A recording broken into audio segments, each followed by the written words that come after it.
En 1984, el campeón de la IMSA Camel GT no tenía ni un solo patrocinador corporativo detrás, ninguna marca ni el soporte de ningún fabricante oficial. Pero lo que sí que tenía eran cientos de toneladas de droga cruzando el Atlántico en barcazas con compartimentos ocultos soldados en los tanques de lastre, y también 12 millones de dólares al año fluyendo hacia un equipo de carreras que estaba destruyendo a Porsche, a Jaguar y a todo el que se les ponía por delante. Su nombre era Randy Lanier. Todo iba viento en popa hasta que alguien comenzó a preguntarse de dónde venía todo ese dinero. Si te gusta mi contenido y quieres saber más sobre mis fuentes o el material que voy utilizando para crear cada vídeo, puedes acceder a mi Patreon. Ahí encontrarás varias publicaciones semanales en las que comparto contenido exclusivo de toda mi colección, comparto pruebas de época, fichas técnicas, manuales, entrevistas, anuarios, todo el material que he ido recolectando a lo largo de los años. Te dejo el enlace en la descripción. Y otra forma de apoyarme para que pueda seguir creando contenido es haceros miembros del canal, que cuesta tan solo €1 al mes. Gracias por todo.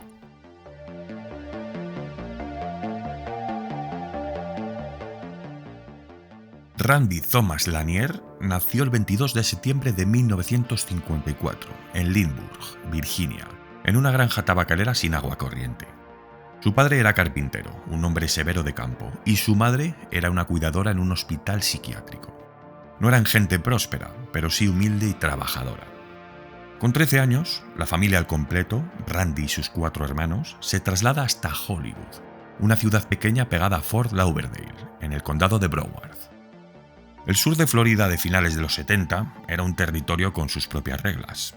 1.350 kilómetros de litoral imposibles de vigilar por aduanas. El Caribe a menos de 100 millas y una economía paralela que llevaba años construyendo fortunas silenciosas en casas sin nombre. Los adolescentes que crecían allí respiraban aquella atmósfera, y Lanier no fue una excepción.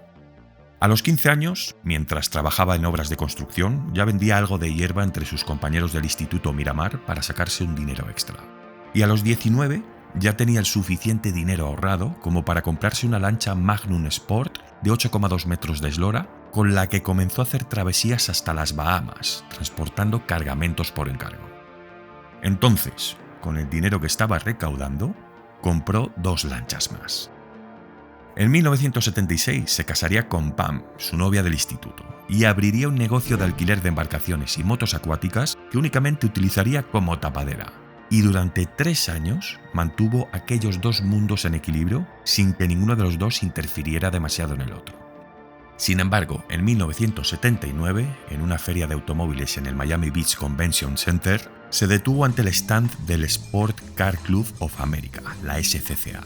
Allí, algo llamó su atención y se apuntó a un cursillo de conducción deportiva para posteriormente comprar un Porsche 356 Speedster de 1957. Ciertamente era un vehículo cubierto de óxido, pero lo restauró en su garaje, le instaló frenos de disco, le soldó una jaula antivuelco y empezó a correr los fines de semana, convenciéndose a sí mismo de que era solo un pasatiempo más. Pero en 1980 ya ganaría el campeonato regional de la SCCA en la clase E-Productions, y ese resultado fue suficiente para confirmarse a sí mismo que su nuevo pasatiempo tenía más fondo del que había calculado.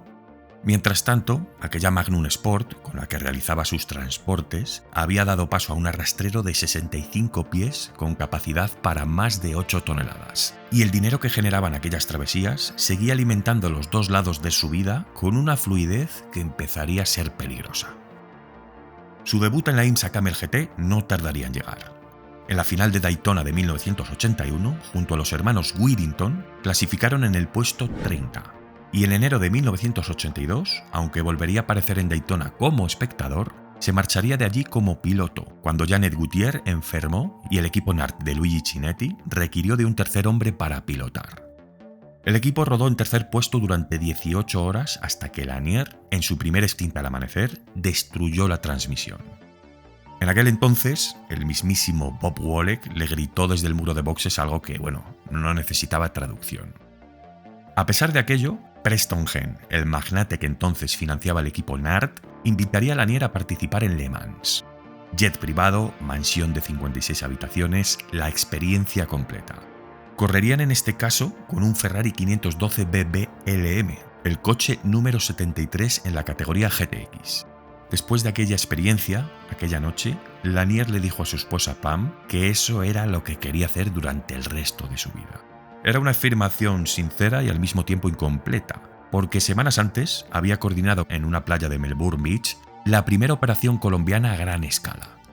Fueron casi 7 toneladas de hierba descargadas desde el pesquero noruego Ursa Major, con botes Zodiac y gafas de visión nocturna hasta furgonetas ubicadas directamente en la arena. Así quedó documentado en la causa 955 F.2D 479 del Tribunal Federal de Apelaciones del Séptimo Circuito. En agosto repetirían con 9 toneladas y mientras tanto, en el paddock, nadie había conectado todavía un punto con el otro.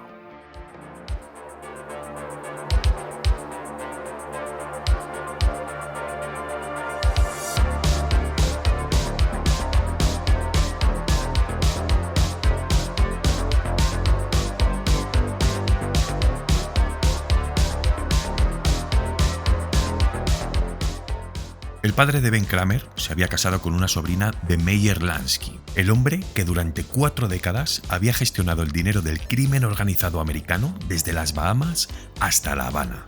Y esa circunstancia familiar convertía a Kramer en una figura con un peso específico muy distinto al de un contrabandista corriente del condado de Broward.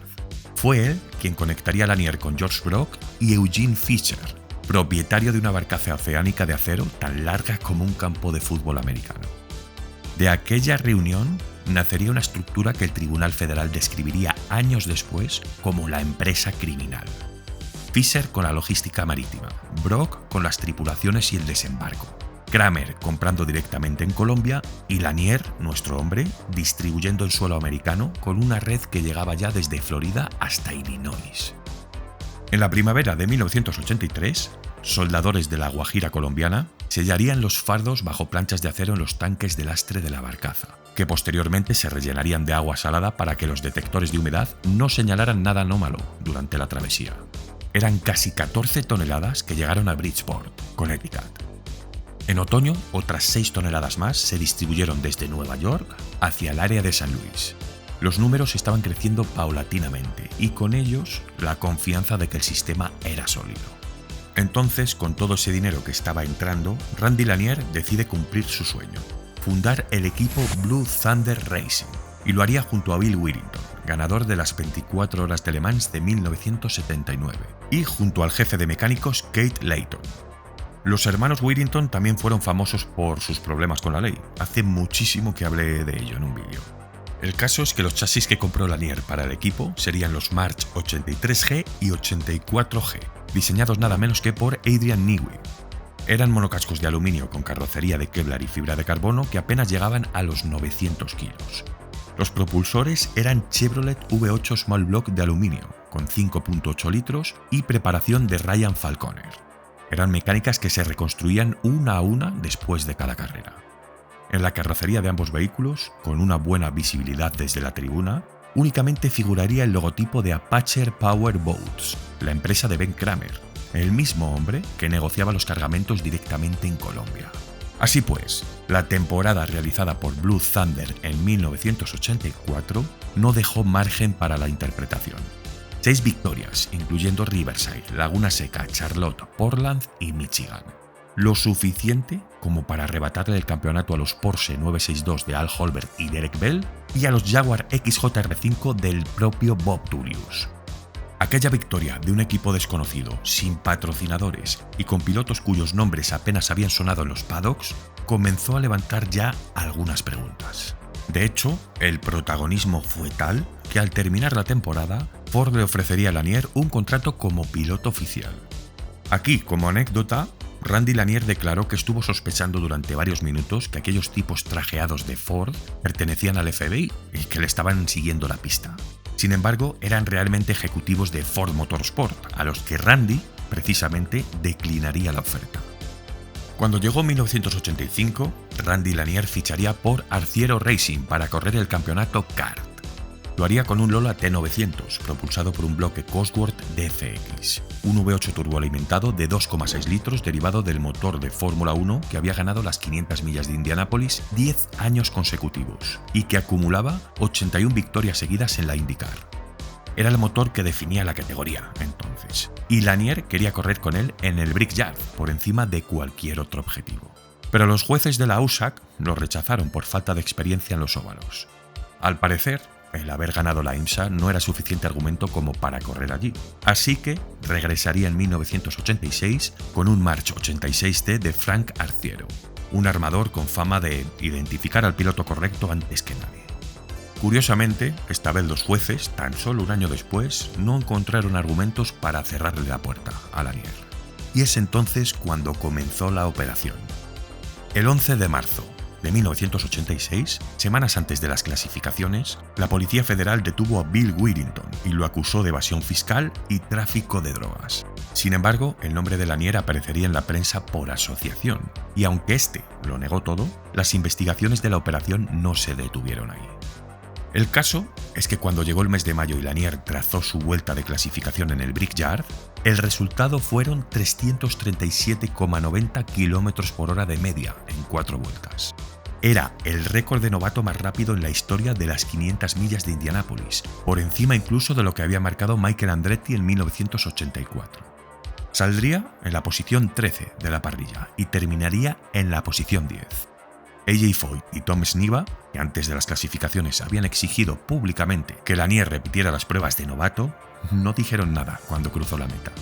Era el auténtico Rookie of the Year. Pero tan solo unas semanas después de aquello, Randy ejecutaría el mayor cargamento de toda su carrera como narcotraficante. Más de 70 toneladas de hierba en una sola travesía, según la resolución del 7º Circuito Federal. Pensaba que sería el último viaje, que después de aquello podría dejarlo y dedicarse únicamente a competir. Pero el 2 de agosto de 1986, en las 500 millas de Michigan, a 340 km por hora reventó un neumático y el March 86T se fue contra el muro. Randy Lanier sufriría una fractura de fémur derecho y en ese momento ya estaba en el punto de mira de los federales. Tras el accidente fue detenido y la fiscalía le ofrecería 10 años a cambio de testificar contra sus socios. Lanier aceptó inicialmente, pagó una fianza de $100,000 y quedaría en libertad. Sin embargo, en el último momento se arrepintió y se negó a cooperar. ¿Qué hizo en este punto? Pues en lugar de presentarse ante el tribunal, se subió a un jet privado con documentación falsa, aterrizó en Londres y se puso rumbo a Montecarlo. Allí viviría en hoteles de lujo jugando al blackjack en los casinos del Principado bajo diferentes alias falsos, ya que aún disponía de millones de dólares repartidos en cuentas en el extranjero. Así es como en 1986 entraría en la lista de los 10 fugitivos más buscados del FBI. Pero no sería hasta el 26 de octubre de 1987, más de un año después, que el FBI lo localizó y lo detuvo en Puerto Rico. El juicio comenzó el 26 de enero de 1988, ante el juez James L. Foreman, en el Tribunal Federal del Distrito Sur de Illinois, y duró 14 semanas. Allí declararon 64 testigos, y el jurado deliberó durante 5 días sobre los cargos hasta que se leyó la sentencia. Cadena perpetua sin posibilidad de libertad condicional, más 40 años adicionales por conspiración y otros 5 por fraude fiscal. Lanier no saldría jamás de prisión. Tenía 34 años y su hijo Glenn tenía tan solo un año. Los dos March 84G de Blue Thunder Racing, junto con todo el material del equipo, fueron confiscados y subastados por el gobierno de los Estados Unidos. Aquí, uno de los agravantes más importantes en la sentencia de Lanier surgiría durante la operación de su último cargamento. En él, el agua salada se había filtrado dentro de uno de los compartimentos sellados bajo las planchas de acero. Los fardos habían empezado a descomponerse en ese ambiente húmedo y cerrado, y la descomposición orgánica había generado gas metano. Entonces, cuando uno de los soldadores encendió el soplete de acetileno para cortar el acero y salvar el material, el gas prendió. 2 de los soldadores morirían allí dentro. Cuando 2 años después el juez James Foreman tomó la palabra en la sala para leer sentencia, mencionó aquellas 2 muertes de manera explícita. No como un incidente colateral, sino como el argumento más contundente de toda la acusación. Lanier había ganado $68 millones, había traficado con más de 300 toneladas de hierba, pero serían aquellos 2 hombres fallecidos en el fondo del Pacífico los que pesaron más que cualquier cifra sobre la balanza. Lanier creía que moriría en la penitenciaría federal de Coleman, Florida. Sin embargo, El 15 de octubre de 2014 saldría de prisión a la edad de 60 años tras una reducción de condena sellada por orden judicial bajo la regla 35 del Procedimiento Penal Federal, cuyas razones permanecen bajo secreto de sumario. Una vez en libertad, empezaría a trabajar como técnico de salud conductual en una clínica de desintoxicación en Hollywood, enseñando meditación, yoga y tai chi.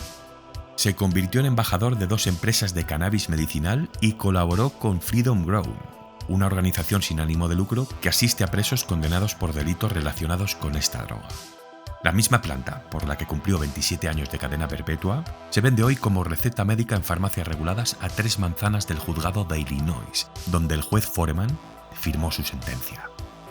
Una historia sin duda para hacer una serie o una película. Vamos, es de Hollywood, nunca mejor dicho. Recordad que tenéis también en el canal la historia de John Paul, otro piloto fugitivo, que también estaba entre los más buscados, que sigue a día de hoy en paradero desconocido. Si os gusta mi contenido, podéis ayudarme con un like, compartiendo en redes sociales con vuestros amigos y recordad que también podéis haceros miembros para apoyar el canal por tan solo €1 al mes. Mil gracias a todos por vuestro apoyo, por vuestro tiempo y por estar aquí. Nos vemos en el siguiente vídeo, al otro lado, a las 21:00. Un abrazo.